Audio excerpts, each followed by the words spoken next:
And in fact, you sent over a story that I'll be honest, I a lot of times you send these ones that are really long, and I just use AI to summarize them to kind of get the gist of it. I actually read through this one because it's like I didn't really get my head around it, and it's a story about who's it by from Watchtowr, and this Mhm. is a group that I wasn't aware of. I think you've been following them a bit.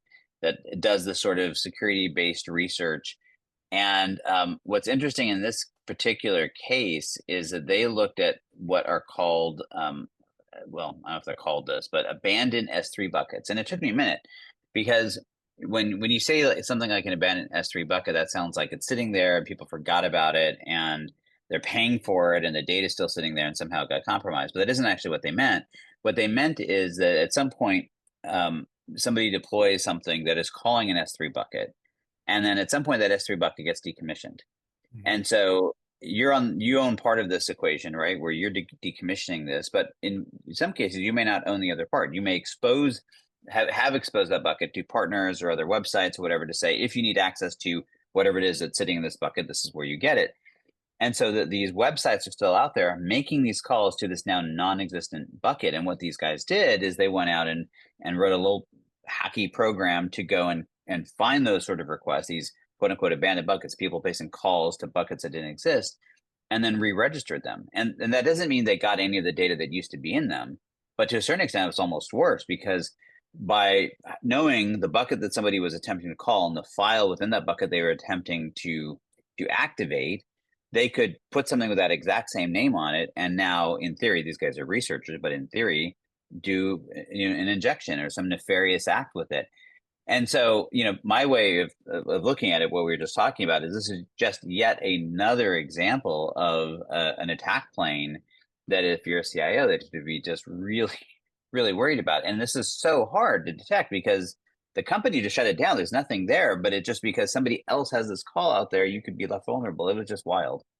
Yes, and they did not name any names, the Watchtower in their research. And I'm going to make up these examples, but say Palo Alto or Symantec, a well trusted security company, had one of these buckets, and then the domain was still there and still perhaps hard coded to various enterprise computing calls or military in some cases, as the blog brought up. Like that's the type of issue that comes into place, that your trusted security calls are calling to, yes, a bucket that no longer exists. So technically it's a null call, but because if somebody intercepts that call, knowing that domain, they now have a way to get back into your system. So yeah, it was a really interesting story for me because it just really emphasize the complexity of cloud computing. It is so easy to spin up resources and then forget one detail that ends up making you inadvertently a security risk for perhaps all of your clients.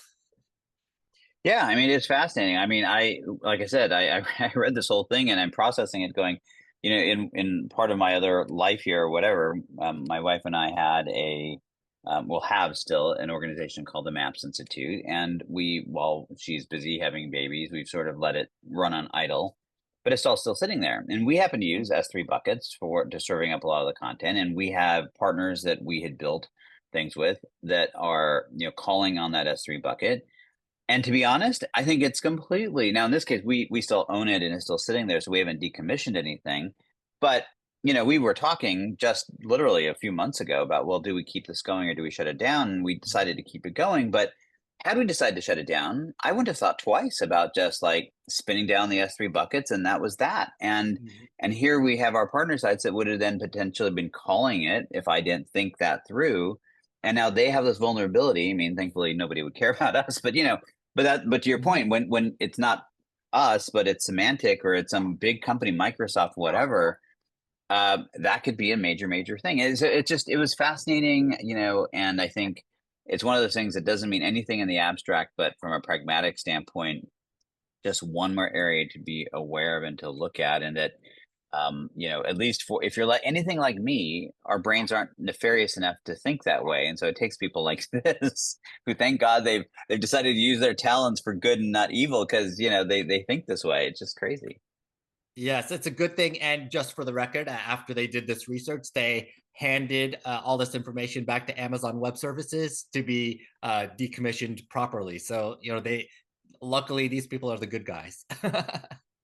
Yeah, well, that was actually another interesting little tidbit on that is I guess I sort of assumed that AWS would automatically, they call it sinkholing, but Mhm. effectively retire that bucket name, but they do not, which is a fascinating little tidbit. And on the one hand, when you're dealing in namespaces, they retire every namespace after it's been used, then we're gonna, suddenly have buckets with gibberish for names because every English or natural language sort of namespace would be taken. But yeah, I mean, it just speaks to, as you pointed out, the complexity of the stack that we're dealing with and why it makes it so hard.